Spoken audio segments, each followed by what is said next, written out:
Hi there, and welcome to this Mad Sense video in which I want to talk about some of the tactics that voices deploy, both in the phenomenology, in their style, in when and where they present, and in what they say. We know, for example, that you'll often hear stories of people who hear voices saying that their voices tell them not to speak to their doctor or psychiatrist, and make a threat when they're doing that. And actually what's happening is voices are backing up those threats with phenomenological features. Okay, so the phenomenology, of course, is just the special effects.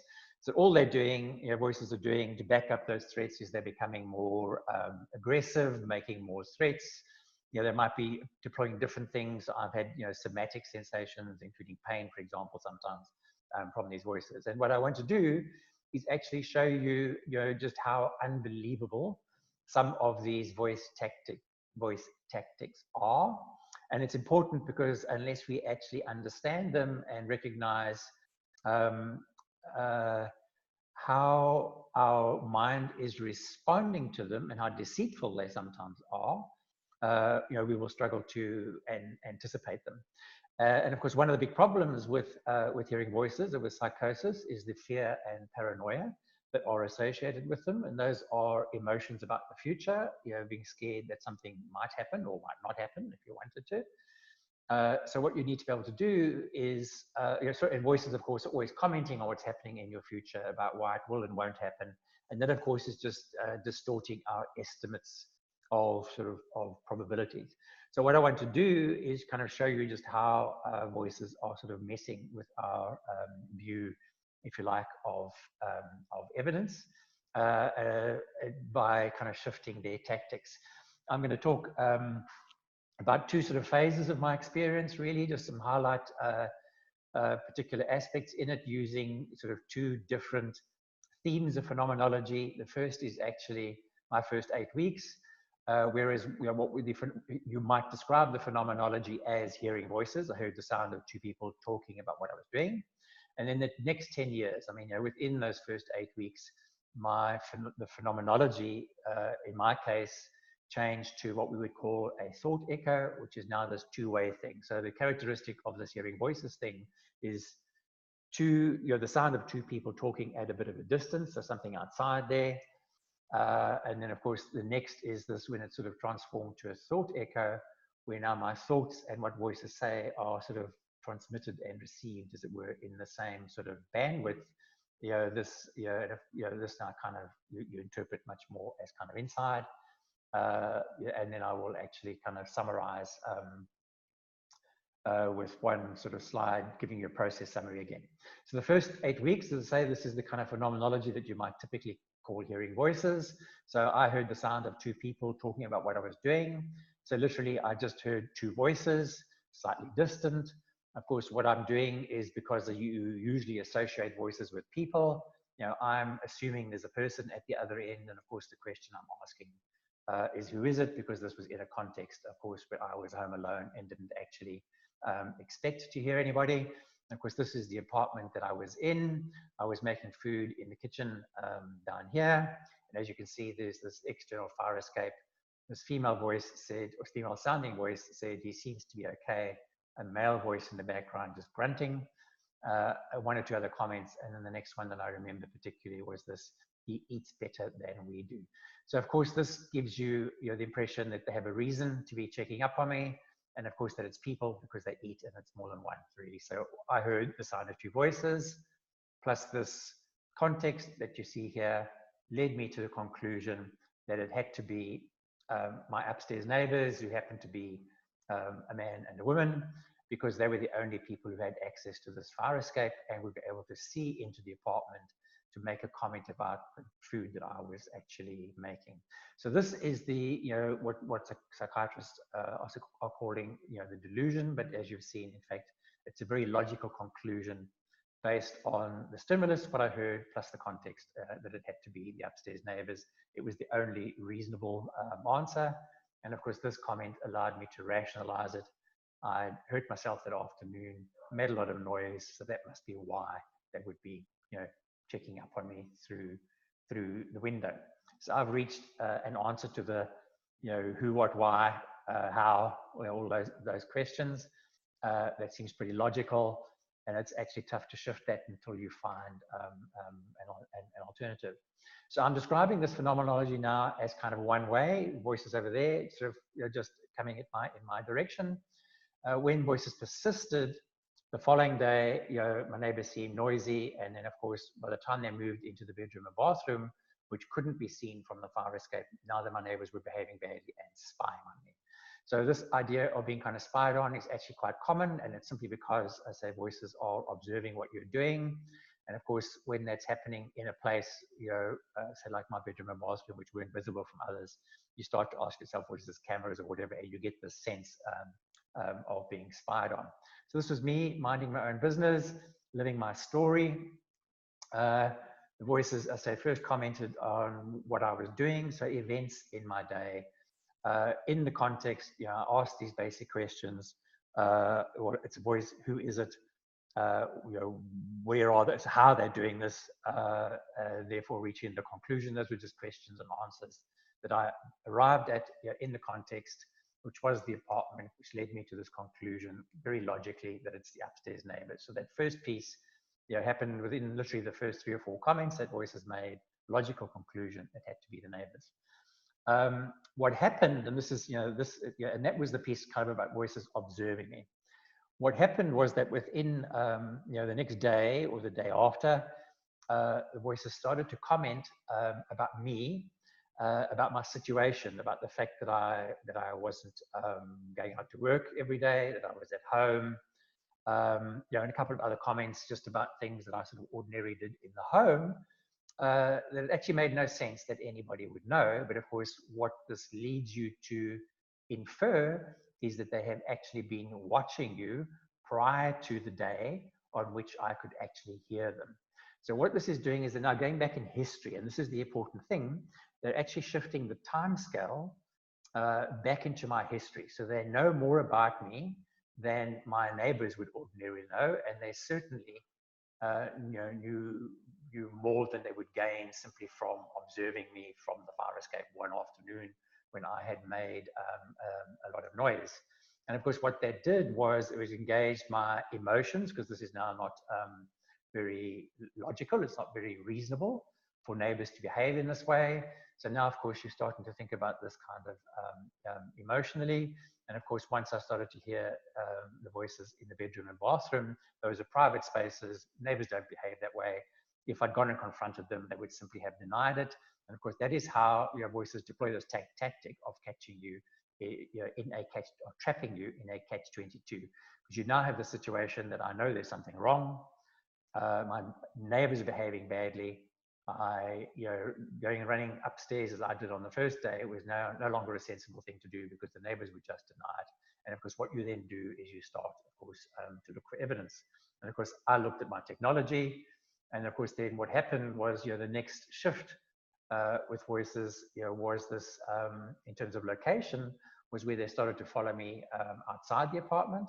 And of course, I had this one day that I recall, you've heard me mention in other videos, that I went into an internet cafe to log into my email from, away from my PC and away from the apartment, because I thought, the how this was happening was something by my technology. And of course, they just laughed and mocked me, kind of saying, actually, we can see what you're doing. We know you're logging in. You could track you from your email address anyway. And of course, what that's doing is, again, it's this thing of shifting the time scale, because now they're anticipating what I'm doing. Even though it's sort of observing, they're saying, no matter what you do, we can actually, we know that that's what you're doing. So of course, so in effect, they know what your future is, because actually they can sort of follow you, wherever you're going. And of course, what that did was also the shift when voices started to follow me outside the apartment, then raised the question. I'm kind of saying, okay, the idea that this is my neighbors is now no longer logical. I'm now asking questions again about who this is, and of course how it's happening. Because spying on me in my apartment is one thing. Being able to comment on what I'm doing out in the street, of course, is another. And I need a new kind of how explanation. And of course, this is the idea I've mentioned in one of the other videos. This kind of idea of sort of hub beliefs. Because now voices are actually following me around So there's some sort of mechanism by which voices are communicating with me. And of course, I don't know what it is. That's what I'm asking. It's following me around. So I'm asking this question, of course, how is this happening? And of course, this is the comments, voices are still sort of commenting on what I'm doing on my activity.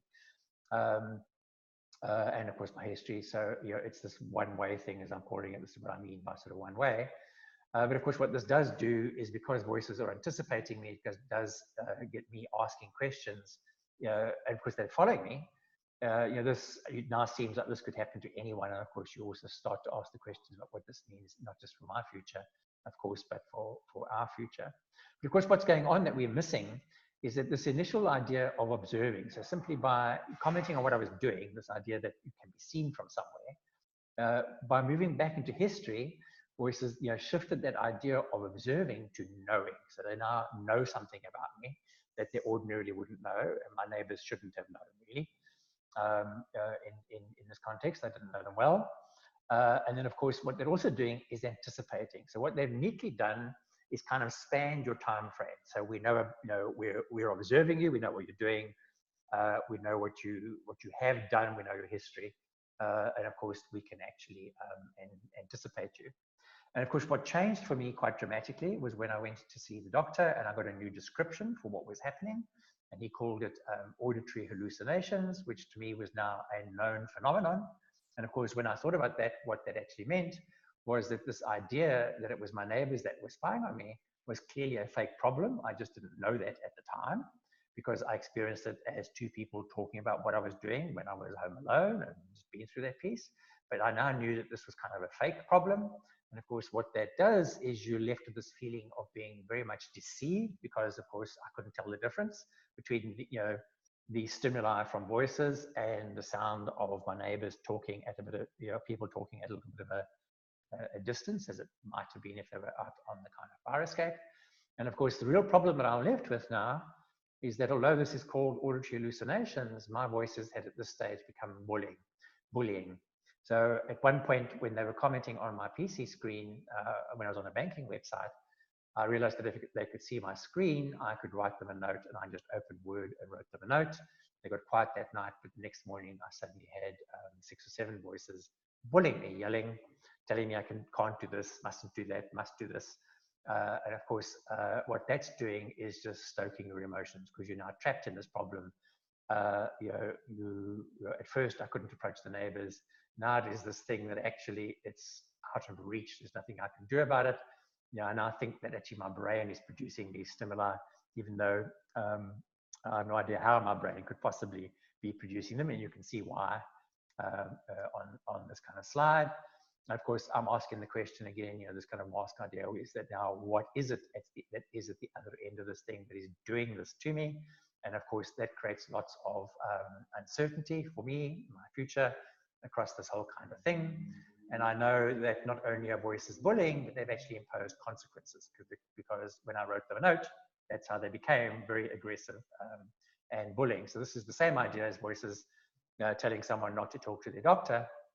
The threat they back up was becoming more aggressive and more problematic. And of course, what this means is that I have a whole host of implications of this kind of knowing, observing, anticipating me and their behavior being bullying and imposing consequences. So there's no surprise, of course, that this causes a huge level of distress. And of course, what's happened is I actually can't at this point describe this to my friends or family. I've told them my neighbors are spying on me. They think something weird is going on, and something weird is going on. But actually, their beliefs and this behavior by voices are completely different. And of course, I'm stuck with living with this, unable to explain it to anyone else fairly sensibly. And of course, what happens is that the beliefs of others get forced on me, number one. And of course, number two, what's happened is that this behavior of voices is now threatening. And what that's done is it's actually pushed my focus, to my monitoring system. My cognitive bias is actually set to be careful of these stimuli, because I don't know what the implications are. So I'm giving them significance in my life, and I'm observing every one of them. And not, I'm actually taking it in and deliberately trying to process it to try and make sense of it. And of course, that's what's causing the big problem.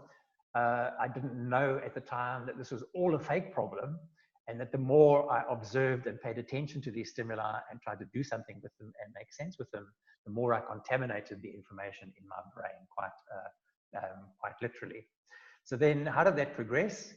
So somewhere in about a week, before the end of those 8 weeks, actually, about week 7 or something, it dawned on me that actually voices were were now interacting with my thoughts. And of course, this is the idea of the kind of thought echo that I represent like this.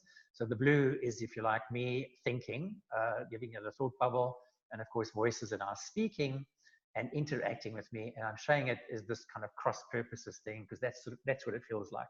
It feels like voices are, in fact, they're interfering with your thinking process. So your thinking flows logically from a stimulus which presents some sort of object. You want to do something with that, so you're trying to act on it.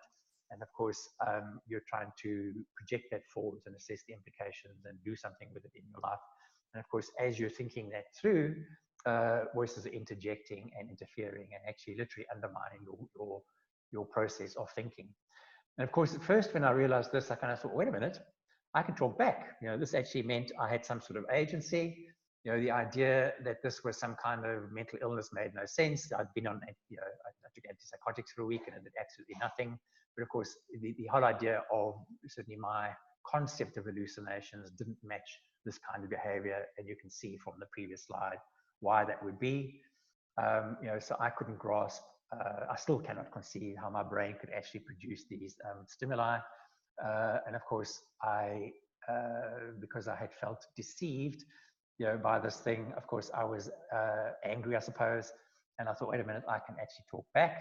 And I kind of felt a bit empowered. I can fight. And of course, it didn't take me long to realize that actually, surprise, surprise, well, that felt good for a day or two. It didn't take long for me to realize that actually every thought is shared, because my voices are commenting on every thought. So when I think about how I'm going to fight with voices, I'm revealing what it is I'm trying to do. Number one. Number two, of course, I'm struggling to figure out what to do. And of course, all voices are then able to do is to play in that sort of field of uncertainty as you're trying to figure out what to do and make sense of what's happening. Of course, every thought is shared. And of course, because of that, every thought has consequences. And of course, this is the piece that we're not realizing. They're quite literally in the brain.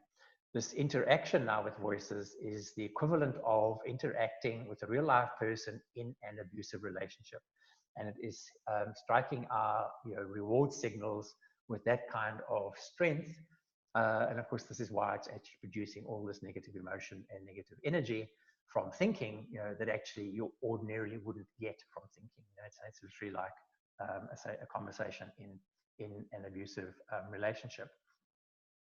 So of course, this is the very, very important thing that kind of shifts. We unfortunately are still calling this hearing voices, even though the experience of it is nothing like hearing voices. And of course, what's happening now is, you've been told that you've got auditory hallucinations. So the frame of reference you have for interpreting that is that my brain is producing these weird stimuli. And of course, what you're now doing, I initially experienced these voices as you would ordinarily experience voices belonging to someone else over there. And of course, now, that's the kind of outside your head idea. And now I'm reinterpreting them as being inside my head because there is no visible source. Therefore, my own thinking is saying, well, it must be coming from my brain, even though I can't bring those two ideas together, that this is coming from my brain, and I can't translate, I can't connect that to the idea that my brain can possibly produce this kind of complex and deceitful and tactical stimuli, without me having any agency in it. I mean, that just makes makes absolutely no sense at all. So this is what I've inherited now for my next phase for these sort of 10 years. I now have this two-way mode, so I'm interacting with voices. The style is that they know everything that I know, and of course, as I try and think things through, they're intervening and interjecting. They're constantly doing things to get my attention in their behavior, in their body language, their kind of style, aggressiveness, tempo. And of course, as I say, these special effects that they're able to produce, say, the fact that the stimuli are appearing in your aware mind, somatic stimuli, visions, all of these other kinds of things. Of course, I have no idea what it is. I still have this question about what it is, which I'm just representing, with a mask. I'm putting a mask to it. Of course, this is the phenomenology, which now seems supernatural. I've not experienced anything like it before. I'm even struggling to explain it. I mean, at this stage, I hadn't even heard what a thought echo was, for example, so I'm certainly not capable of describing it to friends and family. And I'm experiencing it literally as something supernatural, something I've never experienced before. So unusual, of course, that I say I cannot even describe it. And of course, that is the context now in which I'm interpreting it. And of course, I'm interpreting it emotionally. So the kinds of answers I'm going to reach when I'm asking questions about what this is and who this is are shaped by this supernatural kind of frame of reference, the fact that they're behaving as bullies, that my emotional state is certainly not in a good one. It's a very, I'm the subject of the experience. I'm very much locked into the subjective experience. Very difficult to be objective in this kind of frame of mind. And of course, what's happening, this is very much occupying the mind, quite literally. Voices are now interacting all day with every single thought. So this fills the mind. This presence of this thing that we call voices is now quite literally filling my mind, and it's commenting on every, because I'm now experiencing it as inside the head. Actually, the only reason I'm mentioning this outside, inside, as a matter of interest, is that it's a question that so many people ask you, or certainly psychologists, psychiatrists ask you, and yet I've never heard a single one of them actually do anything with the answer. And of course, what I'm trying to do is show you that actually it's our frame of references that's changing. It's changing our experience of it. It's an interpretation. It has nothing to do, I'm showing you what it has to do with the phenomenology. But I'm now experiencing it as something inside, because I now know there is no external source that I can see or touch or slap, because that's how you feel. And of course, what's happening is, my activity is producing stimuli, thoughts. And of course, those are the thoughts, of course, that voices are sort of commenting on. And of course, at any time that I'm actually, not getting stimuli from my environment and my mind is, not stimulated by my environment, of course, then voices very much occupy the mind completely. And I say it's this bullying, a bunch of voices telling me what to do, what not to do. So that's this one direction. And of course, my thoughts are now being shared with voices. Of course, they're commenting on every thought and making comments about the implications of that for me and for others. So of course, I now have this two-way thing, as I say, where thoughts have consequences. And that's the other piece that it's very, very difficult for people to grasp. But of course, this is very much a tactic. It's, it's voices, or it's this phenomenon that changed the phenomenology from hearing voices to a thought echo. It was nothing to do with my brain. It's actually something to do with this phenomenon that we're actually connected with. And of course, voices are very much sort of commenting on my future, because they had already started making these threats that no matter what I did, of course, they're following me. And of course, they now are following my thoughts, which means anything I'm trying to do to anticipate and counter them, they are just kind of a step ahead of me. And in this sort of context now of this observing, knowing, anticipating, that was set up very quickly in those first sort of few weeks, voices now began to introduce these other ideas that they started to suggest and assert. So in the first 8 weeks, the reaching the belief that it was my upstairs neighbors, so this attaching neighbors to the other end of this communication, was a logical interpretation. The evidence I had, which voices presented, I just didn't know that at the time, led me to that very specific belief that this was my neighbors. Of course, I've now since asked lots of questions about what this is, what it might be. But of course, the only evidence I have is, again, the stuff that voices are actually presenting. And of course, what voices started to do in time, and they spread it out over years, is introduce other kinds of ideas. And the first one they introduced, of course, was this idea of ancestors or people who had died. So of course, when I'm asking them the question, what are you? One of the first things they were kind of hinting at were saying people who had died. In fact, they gave themselves names, Stephen and Maureen. You were two people that I knew, for example. And of course, they were just leading me along to this belief that they were people had died. And then, of course, later on, they introduced specific people that I knew that had died. and particular, family, so ancestors, people, my family who passed on. Because what that's doing is it's making it much, much more personal. So of course that's engaging you, keeping your attention, of course, and raising the stakes on the implications of anything that voices are actually talking about. And of course, simply by introducing this idea, voices have very much dragged you over here into the space where you're thinking about not just your future, but our future. And again, not just our future on this planet, but our future in the hereafter. And that's very, so what they've done again is extend this time horizon. So they've gone from my day to my history to anticipating me. Now they're anticipating a next life that they're asserting actually exists.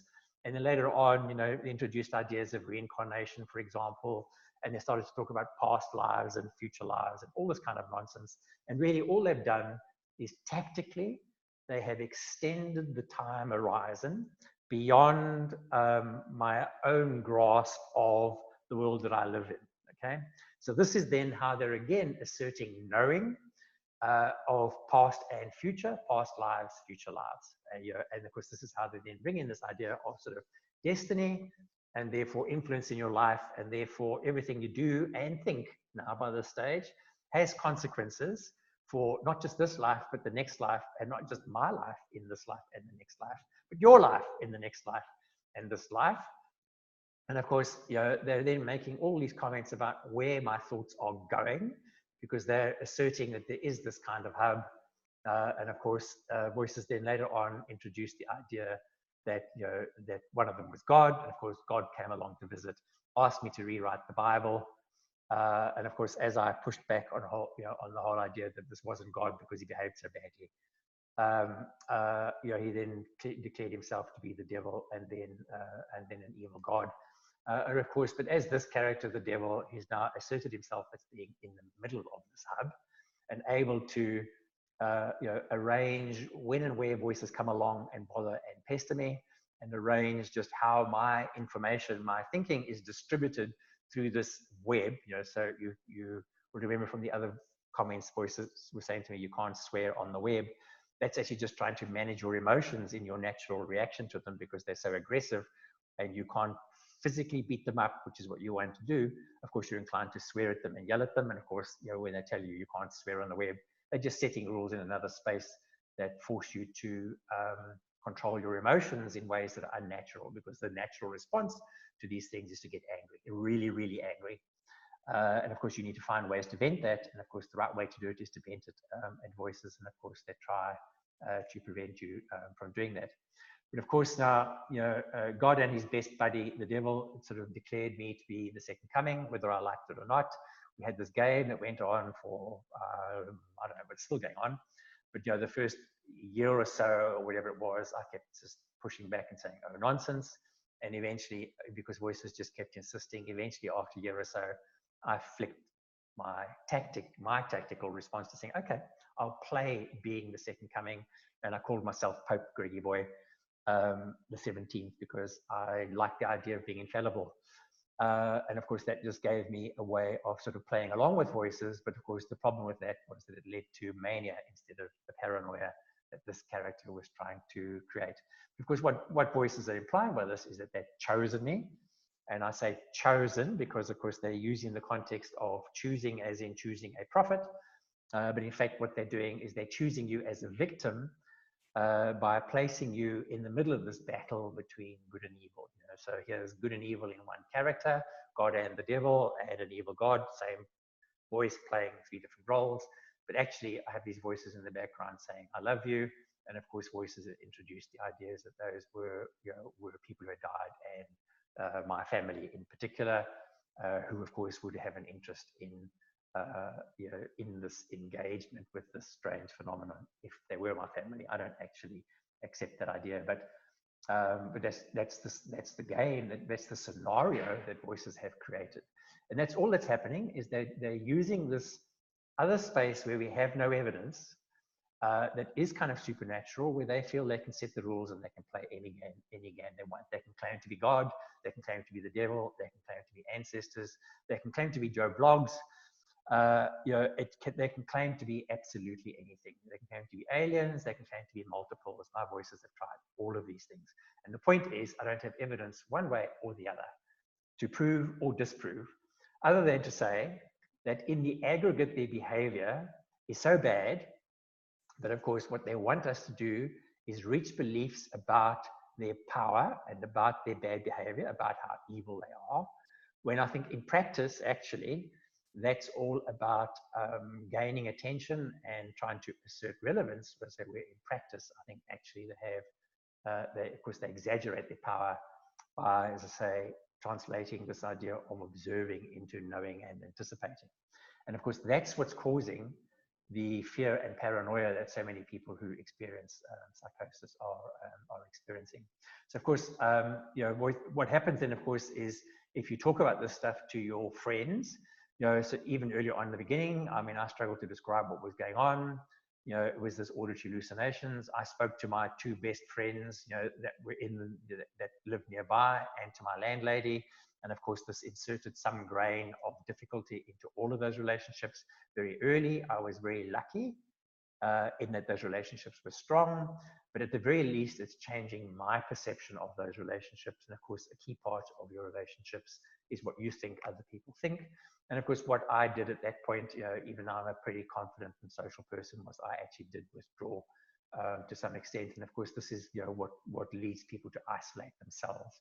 And on the one hand, but of course, as you behave, as these episodes spill over into your behavior, of course, people around you have different degrees of tolerance for it. And of course, they're finding their own explanations and rationalizations. And of course, it quite often leads to them disconnecting from you and isolating you. And those two together work to create the isolation that is so common amongst people who experience psychosis. And then, of course, the other thing is that this has just consumed my mind. So what's going on? I was unable to work for a little while at this stage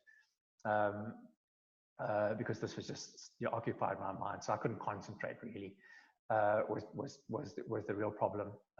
So working would have been difficult. I wasn't actually working at the time anyway, but it would have been I did delay job hunting for a while because of it. So I wasn't doing what I wanted to do in my day anymore. My mind was constantly occupied by this nonsense over here, my future, our future, and being the second coming to a character that claimed to be God, the devil, and an evil God, all at once. And of course, how this kind of evolved, these 6 or 7 voices evolved to 3 voices that I have as constant companions that describe themselves as having front row seats in my life. I put my life on a screen. This big screen in the sky is a very kind of common idea that you hear amongst sort of voice hearers that, that both voices sort of claim. It's either this big screen in the sky or there are cameras everywhere. This is the two. So the cameras everywhere would relate to the first sort of 7 or 8 weeks where you're being observed and commented on. And here now where they're engaging in your mind and experiencing what's going on in your mind, they very much, I say, have front row seats on your life. And of course, they're either encouraging or discouraging. And of course, that's what the encouraging is causing the mania. The discouraging is causing the paranoia and the fear. Those are the very basic sort of tactics. And of course, as you discovered by now, of course, I decided that actually the voices couldn't be all of those things. They couldn't be, ancestors, God, the devil, multiples, aliens, Maureen and Stephen and my grandmother and all of these kinds of things. So I just went back to giving them a mask and kind of saying, well, okay, you'll be what I decide you are. And of course, this is one of my most powerful tools was that I make corrections of my voices to exaggerate their worst features. God became squealy, and of course, he's cut off at the knees because I just learned to interrupt him because I didn't want that contamination of the information that they were throwing at me. One of the others was really the one that was playing the role of the devil. She became Tutu. She's the one that was trying to fix my life and was confusing my drive system the most. Squealy was arguing with my ideas and outcomes, so he was affecting upsetting my soothe system the most. And of course, the third one was sort of Poopsie, who was just irritating me. Greggy boy, you can't do this, or Greggy boy, go outside, or Greggy boy, do this. Just annoying stuff that's irrelevant. But of course, because it's presented, it leads to irritation and anger. And so I've learned to just, wander outside once a week and yell at voices and then come back inside and get on with it. I found irritation and anger the most difficult things to deal with, once you've actually eliminated these two. Whereas this one is talking about all your outcomes at this very big picture level and making your life irrelevant, they made me their sort of lackey in this game of putting a second coming in this battle between good and evil. Which is, experience is very real. I say that I have the experience of being a prophet. I just don't believe that I am the prophet. And of course, this one was very much trying to, more focused on this world, kind of saying, but sort of engaging me much more in a sort of conspiracy theory idea, because of this naturally led to pretty unusual beliefs or ideas, actually pretty rational ideas about the revealed religions. I see them as a product of this experience. And of course, that was the vehicle for engaging me in conspiracy theories, because of course that then became a threat to voices, to religion, to politics and power and the military industrial complex, and of course all these things. So of course you feel that as a very, very real kind of experience of voices knowing and of course intervening. So what I hope that's what shows you is just how unbelievable these sort of voice tactics are. So when people are describing these things to you, they're kind of saying that I believe this voice is this. They're getting to that belief because it's based on the evidence that they have. But voices are proactively working to confuse your perception of what's going on around you. And of course, for each of us, perception is reality. And of course, because the stimuli are in the aware mind and competing for significance with ordinary world stimuli, often dominating them, that is our experience. It's completely changed my concept of the world. I've had to work very hard at getting back to that. It's, if your emotions are in a negative frame of mind, your cognitive bias is set negatively, and you see the world as unsafe. I had to work very hard against that, and focus on the positive. To get my cognitive bias back in line. But I'm still pissed off, quite frankly, that this whole experience has, significantly changed my concept of the world. I've learned to manage that, but it's a definite kind of change that sort of knocks your quality of life. I'm actually pretty good about being upbeat and optimistic. But when I actually, and dismissing all that, but when I actually sit down and analyze it and kind of think about how this has sort of knocked my quality of life, it's frustrating more than anything else. So I've been pretty good about getting on top of it, and I don't dwell on it, as I say. But intellectually, I know, that it actually was, a knock to my quality of life. I just know that it's not worth not dwelling on. It's happened, it's history. There's nothing I can do about that piece. I can just focus on creating the future that I want. So just to summarize this then from a process point of view, so this is how I'm representing base theory of perception. And remember, perception is reality for each of us. So we experience stimuli in a context that creates our expectation. So you can see how those tactics are constantly changing my expectation, mostly creating uncertainty. So that I'm actually dealing with two things. One is I don't know what to expect, or voices are claiming the worst. They're trying to confirm my worst fears, if you like. And of course, the stimulus engages the brain, which produces an emotional kind of reaction. Of course, our response is the mind taking over and trying to interpret that in some ways and assess the implications and pick an outcome from the options. And of course, this phenomenology comes along and engages, with the brain, and say with these unusual stimuli. Of course, what I do is I form a belief about what is at the other end of this, either one-way or two-way communication channel. I want to know what's at the other end, turning this handle on this jack in the box that's producing these unusual stimuli. So of course, I form a relationship with this phenomenon. And of course, all the thinking that it provokes in me about me, my friends, what I'm doing, creates a whole new relationship with myself and my world, as I say, which changes the sort of concept of the world.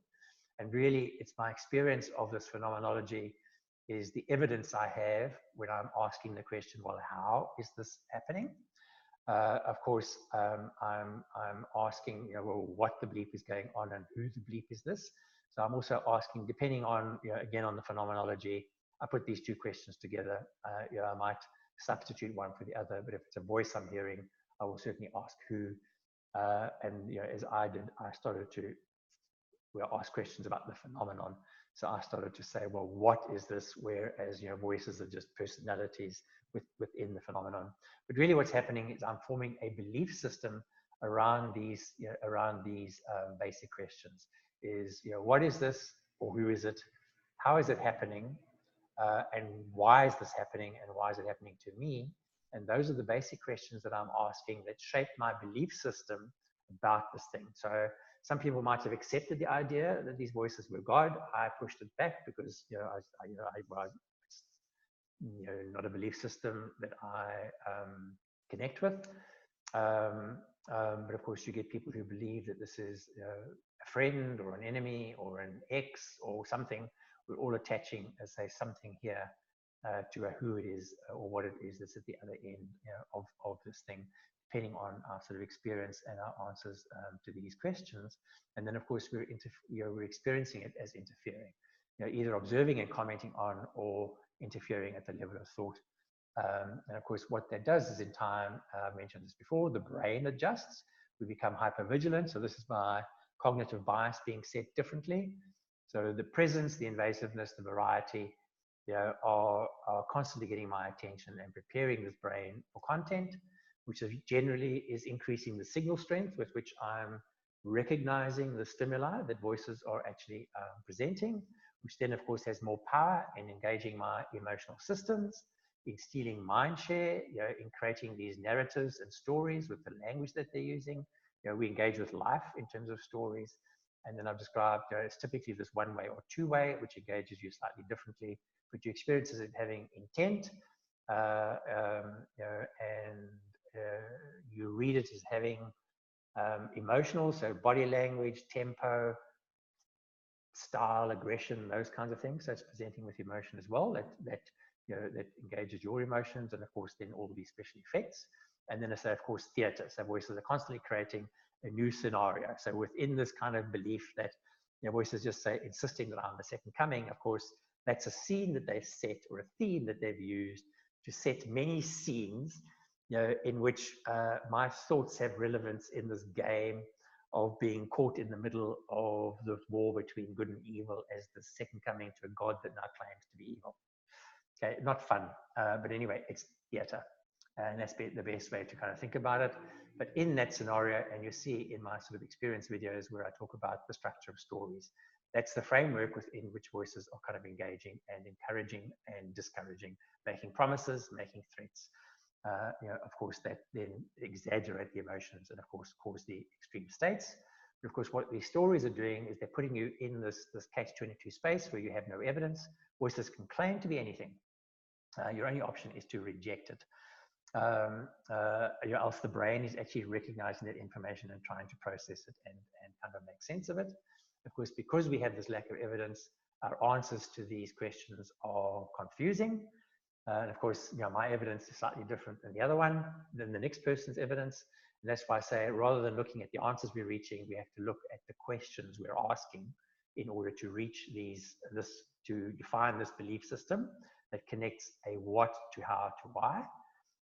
And of course, we struggle to see through this because of the complexity. This jack in the box has so many layers of complexity, as you've seen. So it's location, where, when, anticipating, this, observing, knowing, anticipating. All of the stuff that we don't even recognize is actually kind of happening. And of course, what that's doing is it's getting in the way of the story that we're actually trying to live. And of course, what's happening is that scariness is literally the stuff that we're projecting into our everyday life. And that's why people are actually seeing the world around them as scary sometimes. And of course, what's happening is we're focusing on the stimuli because they are scary and we're in this hypervigilant state. We're recognizing them with high signal strength. As we move up through our emotional systems, we're sort of asking the question, is this kind of safe to act on? 3, what can I do about it in the drive system? 4, what are the implications? How can I reach a good outcome with this? And of course, as we project that, it's undermining our confidence in self. It's undermining our confidence in the world around us. it's occupying the mind. And in time, of course, what's happening is we're isolating ourselves because the world becomes a scary place. We become uncertain of ourselves, we become uncertain of our relationships, we become uncertain of what other people are actually thinking about us, and our world becomes smaller. And that's what I'm representing by these two arrows, kind of squeezing my day into sort of less activity. So activity is what would ordinarily produce, the sort of good stimuli. It would ordinarily produce, a positive flow through these sort of 8 steps, where doing stuff with other people will generate, good social reward signals. So if I'm getting the benefit from what I'm doing and what I'm planning to do, that's what's generating the kind of reward progression. And of course, that's what voices are actually getting in the way of. And they're sort of, so we're programming our mind with kind of limiting beliefs rather than positive beliefs about the world. So of course, what we have to do is, again, is recognize the phenomenology, do what we can to block it, dismiss it, reject it, interrupt it, and bring our attention. We can work on the emotional sensitivities we've developed to reduce the intensity of our reaction to it. And what we can do is bring attention to real world stimuli mindfully to properly stimulate our reward signals. So thank you for listening to this video. Once again, I would like to keep as much of it as possible available on YouTube for free for people who hear voices. To do that, I have this fundraiser on crowdwise.com called Someone You Know Hears Voices. Please use hashtag MadSense if you're commenting on social media. And if you'd like to work together to develop this material, you can reach me at greg@madsense.com. So thank you for listening.